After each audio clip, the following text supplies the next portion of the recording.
Seja muito bem-vinda ao programa Coisa de Mãe, minha querida. É uma honra recebê-la pela primeira vez aqui comigo. Selma, eu que agradeço. Muito honrada pelo convite. Doutora Maitê, o que é a rinoplastia? Bom, rinoplastia é a cirurgia estética do nariz, né? É uma cirurgia que nós cumprimos ali uma missão de melhora estética, é um ponto estratégico central da face, né? E atende aí uma demanda cada vez maior, responde por 10 a 15% no total das cirurgias que nós realizamos atualmente. Esse número é expressivo, né? Principalmente no tocante ao público masculino, que está cada vez mais buscando essa rinoplastia.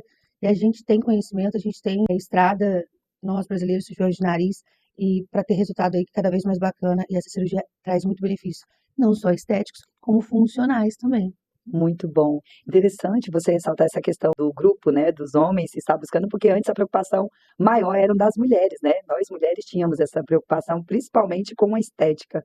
É, eles homens fazem muito face, pálpebra, um botox que ele sai pelas portas dos fundos, é incrível, e cada vez mais buscando a rinoplastia masculina, que é um grande desafio. Muito bacana. Fala um pouco como é feita essa cirurgia. A cirurgia da rinoplastia, ela basicamente ela pode ser feita de forma aberta ou fechada. Inicialmente foi descrita uma técnica pelo professor Joseph, que é chamada, que ainda hoje alguns cirurgiões de nariz, mais a classe dos otorrinos, praticam chamada, ou cirurgiões plásticos mais antigos, da rinoplastia reducional de Joseph, que na verdade era uma cirurgia às cegas, ou a gente fazia uma incisão, eu cheguei a fazer alguns casos na residência, com professores mais antigos, que tem lá seus benefícios, mas essa é uma incisão às cegas, você faz uma incisão por dentro do nariz, você acessa, reestrutura esse nariz, mas às cegas, você não está visualizando diretamente. Bom, como ela vinha às cegas também a gente tinha resultados cada vez mais satisfatórios, até porque o nariz tem uma cicatrização que ela é uma cicatrização aberrante, que a gente chama. Então, quanto mais o cirurgião tivesse domínio da estrutura e visualização direta, melhor o resultado e controle desse resultado na mão do cirurgião. Então, para essa resposta, então assim, ela não foi aniquilada. Ainda hoje, essa cirurgia preconizada por Joseph responde para alguns casos, tá? Mas veio em substituição e para resposta melhor a cirurgia de rinoplastia estruturada, onde eu lanço mão de material de cartilagem até de outros sítios, até a orelha, cartilagem de costela, para poder fazer alguns arranjozinhos assim de enxertos que a gente fala, montagem estruturando esse nariz. E aí eu consigo manipular melhor uma ponta, raspando a giba, um dorso, uma descida mais regular. A gente tem resultados mais previsíveis. E eu ganho substancial de visualização direta da cirurgia.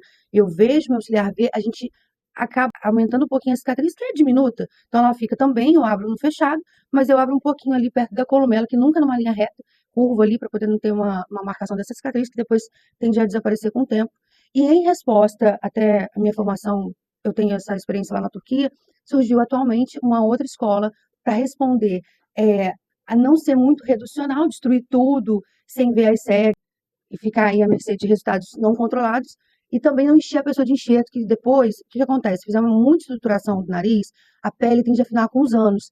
Aí você vai aquele jantar da sua tia, avó, aí tem aquelas mulheres que operaram o nariz, a pele fininha, começa a mostrar um monte de enxertinho da ponta e tal, e a gente não quer isso. Então, para alguns casos, que eu não preciso lançar a mão de tanta estrutura, principalmente público masculino e o nariz turco, que a gente tem muito tipo de nariz no Brasil, a gente agora responde com uma técnica chamada preservadora, que o pessoal da Turquia, o professor Varis aqui, nos ensinou e também temos aqui brasileiros de destaque, que é o Shida, em São Paulo, o professor Nak também em Brasília, com grande sabedoria, essa possibilidade em que eu não preciso lançar a mão da cicatriz externa. Mas não é sobre cicatriz externa ou interna, é sobre eu conseguir fazer ali uma visualização e resposta para um problema menor, sem lesar tanto o nariz. Porque estruturada, para poder fazer a casa de novo, eu derrubo tudo e faço de novo, né? A outra, reducional, eu destruí algumas coisas e nem estava vendo o que eu estava fazendo. Essa agora, preservadora, eu vou preservar ligamento de pitangui, algumas cartilagens alares, né? Então, o cirurgião de nariz, ele está usando essas técnicas, ele tem essas três possibilidades. E ele exprime para o paciente, entrega para o paciente, uma cicatriz que pode ser só na parte interna ou com um pouquinho de extensão externa, que tende a não ter nenhum problema para nós. Verdade, Você tem que dominar todas as técnicas. Muito. Você mencionou bem interessante sobre essa questão, por exemplo, da cicatriz, porque é uma preocupação nossa de não externar, né, ali, de não estar aparente a um resultado ruim, né, principalmente com relação à recuperação, à cicatrização. A cicatriz externa a gente não tem, ela se constitui numa área muito linda da face, que a gente chama de H. Até a paciente que tem queloide, né, que ela não tem queloide, ela é quase um queloide, tanto queloide que ela faz em tudo quanto é lugar, em áreas não tão típicas, ela é difícil você ver uma cicatrização inestética no nariz externa. Muito É muito bacana. pequeno e não vem. Muito legal. Nós temos aqui algumas participações. Marcos Vitório, Rio de Janeiro. Bom dia, acompanhando a transmissão do Rio de Janeiro. Muito obrigada, meu querido. É uma honra ter aqui conosco no programa Coisa de Mãe. Venha todos os sábados nos ouvir e participar também. Estefânia Ferreira, doutora Maitê, vou sair de Minas para fazer rinoplastia com você. Fátima, a partir de qual idade pode fazer a cirurgia, doutora Maitê Brandão? Interessante. Bom, a gente tinha discutido isso, inclusive. É A idade que verdade. nós preconizamos é, em média, 3 anos após a menarca, né, a primeira menstruação, e a gente visualiza ali muito a 16, 18 anos, mas principalmente assegurando que há a consolidação ou já se cumpriu ali a evolução do desenvolvimento ósseo. Às vezes a gente lança a mão de uma radiografia de mão para documentar isso, e a faixa é 16, 18 anos. É muito bom. Vamos voltar aqui. Quem tiver mais perguntas, só mandar no 328-4910, que a gente responde com muito prazer. É interessante você ressaltar essa questão da idade, porque cada vez mais está muito precoce a questão estética, né, no meio das mulheres, principalmente. Até discutir essa temática recente com relação à questão dos procedimentos estéticos. Cosmetria. Exatamente. A era do selfie, né? É, Imagem verdade. idílica que nós queremos, tanto filtro. É, realmente. Voltando aqui com o Marcos, do Rio de Janeiro, ele pergunta, geralmente, como é o pós-operatório de uma rinoplastia? O pós-operatório na rinoplastia costuma ser tranquilo, né? A gente percebe a exclusão das atividades laborativas, né? Se dá aí de 5, no máximo 7 dias. Depois a gente lembra o paciente que a gente tira todo o curativo e libera ele para as atividades laborativas, logo a seguir nas atividades físicas, mas a gente lembra que há um edema, há um inchaço, há um benefício nessa cirurgia, porque ele é tranquilo, uma sensação que você pode ter, não tem dor no pós-operatório, os roxinhos, quando eu incorporo nas minhas técnicas, essas 3 possibilidades que eu disse, uma fratura externa, mas uma fratura com o uso de um aparelho chamado piezo, eu faço a fratura com ultrassom, então eu não deixo o rosto do paciente, né? É claro que tem gente que, tão branquinho como eu, que encostou, ficou roxo. Vai ficar, mas não vai passar ali de 3 a 5 dias. E na sequência, mesmo assim, a gente lembra que o que pega mais na rinoplastia é a certeza de que é uma região que vai ter um inchaçozinho, que com todo arsenal terapêutico e tecnologia que a gente tende a dominar ou diminuir esse edema, mas esse edema é o que atrapalha um pouquinho a visualização. Então, esperar aí com paciência que o resultado final do inchaço fica em torno de 6 meses a 1 ano, né? Então, isso que pega um pouquinho, mas o pós-operatório é muito tranquilo, nas cirurgias mais tranquilas. Muito bem, obrigada aí pela participação. Nós temos outra participação aqui sobre rinoplastia. A pergunta é: a cirurgia é feita aqui e, em média, quanto custa? Ele quer saber esse Cirurgia, procedimento. cirurgia de E nariz, quanto aí, custa? Essa é a pergunta tem campeã. os 57 anos e ele quer saber se tem alguma contraindicação, se é feita aqui em Palmas. Lá, 57 anos, muito comum nessa faixa etária, o homem que começa a se enquadrar na sua autoestima, na sua legitimidade de identidade, da tradução também da sua própria beleza. É um homem poderoso, eu vou dizer assim, que se destaca. Então, essa faixa etária bacana para a gente operar, tá? Aí, o que seria a contraindicação da realização da cirurgia para 57, para homem ou mulher? Achados que a gente busca ali durante o preparo da cirurgia que contraindique ou que precisem ser olhados com mais cuidado. Então, por isso que a gente faz todos os exames de rotina. Essa cirurgia ela é feita em Palmas, sim, mas ela é sempre feita, realizada em hospital. A minha preferência é anestesia geral, né? A gente faz uma anestesia, o cirurgião de nariz infiltra localmente também a anestesia, então associada à anestesia local.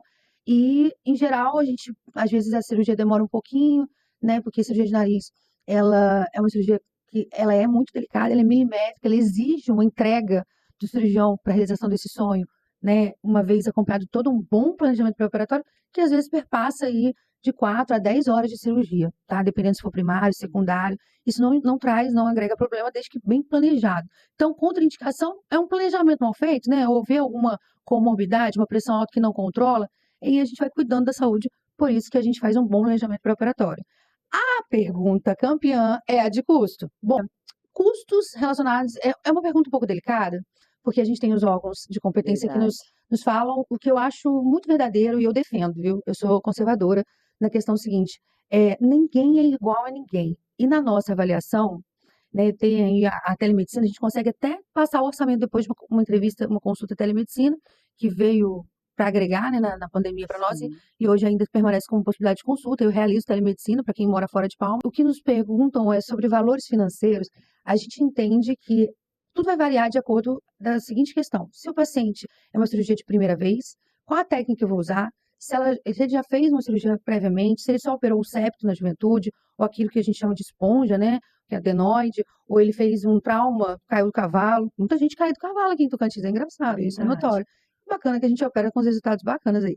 E também a gente leva em consideração qual o tempo que a gente vai desprender para a realização dessa cirurgia, tá? Isso a gente tem estratificado lá no financeiro, mas mais que isso, eu não entendo que a resposta seja em relação a custo, mas a minha grande confiança é que a rinoplastia é uma cirurgia muito estratégica para traduzir beleza, mas também muito delicada. Então, assim, escolha bem o seu cirurgião de nariz, ou seja ele otorrino ou cirurgião plástico. Palmas tem umas pessoas bacanas, pessoa que tenha domínio de conhecimento, expertise e que tenha operado aí próximo de 500 casos. Eu estou chegando, contando com os da residência, claro, que a gente começa a dominar, que a gente está sempre aprendendo na rinoplastia.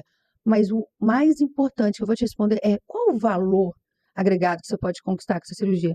Esse valor meu, com a minha equipe, ele não vai ser barato e eu nem quero que seja, né? Mas o custo realmente a gente vai depender depois de uma avaliação clínica, pessoal ou telemedicina de consulta mesmo.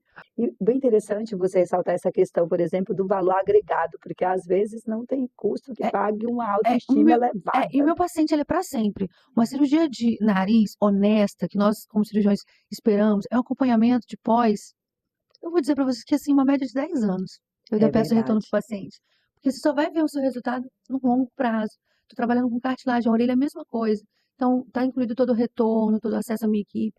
Aí, realmente, o custo agregado, eu não vou poupar para vocês. É possível escolher o formato do nariz? Porque tem muita gente que pega o nariz ali da internet e fala, eu quero o meu igual. Fala É, pra gente. eu instigo, eu gosto dessa possibilidade. Antigamente eu olhava quando estava começando a carreira, porque a gente sabe que é uma cirurgia muito difícil, laborosa, e a gente tem aquela coisa da alta expectativa e a dificuldade de dizer para o paciente a realidade. Então, e quando não se domina, o médico estuda muita coisa, mas a tecnologia não é o forte para muitos, como era o meu caso. Então, a gente já sabia de alguns aplicativos, mas eu olhava com um olhar mais assim, conservador. Aí eu conheci uma plataforma que eu uso lá na clínica, que é o Crisax, é uma plataforma suíça incrível, a gente faz uma simulação, já estava no metaverso, tá? Já tem uns 3 anos que está no metaverso, 5D. Eu consigo, com o paciente, a partir do que ele pontuou para mim, fazer uma simulação já na primeira consulta. Que Mas eu bacana. amo instigar o meu paciente, porque eu tenho esse arsenal hoje, é incrível essa simulação. Eu amo instigar ele a me mandar 10 fotos. Todo mundo que vai operar comigo, mama, abdômen, nariz, eles me mandam 10 fotos do que eles acham bacana. Porque eu me desafio nisso. Mas eu consigo e eu só vou operar depois que a gente trazer uma realidade, que é por isso que a gente investiu numa tecnologia tão bacana. E no caso, então hoje eu encaro assim como um grande desafio, acho bacana, mas a gente alinha a expectativa antes de operar. E entender que não pode, é um conceito de beleza que o professor Pitangui falava, fazer um procedimento de cirurgia estética, qualquer que seja ela, transformar você. Porque todo mundo tem a sua beleza, né? E assim, poxa, eu fiz o nariz e fiquei tão diferente. Então você não fez uma boa cirurgia. Porque o interessante é você fazer o nariz respirar melhor, esse é um princípio básico, e que ele harmonize com seus pontos de beleza, com o seu rosto. Doutora, quais riscos e complicações dessa cirurgia? A cirurgia de nariz, ela é um procedimento cirúrgico como outro qualquer, né? Então, tem as complicações associadas ao procedimento de uma anestesia, é uma cirurgia, né? Então, a gente pode ter complicações locais do procedimento, inclui aí uma necrose tecidual, por exemplo. O resultado pode não ficar tanto quanto o paciente criou aquela expectativa, não ficar adequado com a expectativa que ele tinha. A rinoplastia é comum fazer rinoplastia revisional. É o conceito de com defeito com o cirurgião que fez a primeira. E aí a gente só pode fazer isso também a partir de 1 ano, por causa desses pequenos detalhes. Para a gente finalizar, o que saber antes da rinoplastia? Ele deve ter a certeza, o conhecimento do rosto dele, o que incomoda ele, trazer esse pontuadinho pra gente, saber com quem ele está operando, é importante saber a expertise, a experiência do cirurgião. Tem que encontrar um cirurgião assim, que ame a rinoplastia, porque tem esse diferencial, uma cirurgia muito difícil, isso é um mito falar que a cirurgia é fácil, sabe? É uma cirurgia muito difícil, milimétrica. Eu acho que basicamente encontrar, além da formação técnica, um lugar de empatia com o seu médico, porque ele tem que ser seu médico, antes, durante e depois.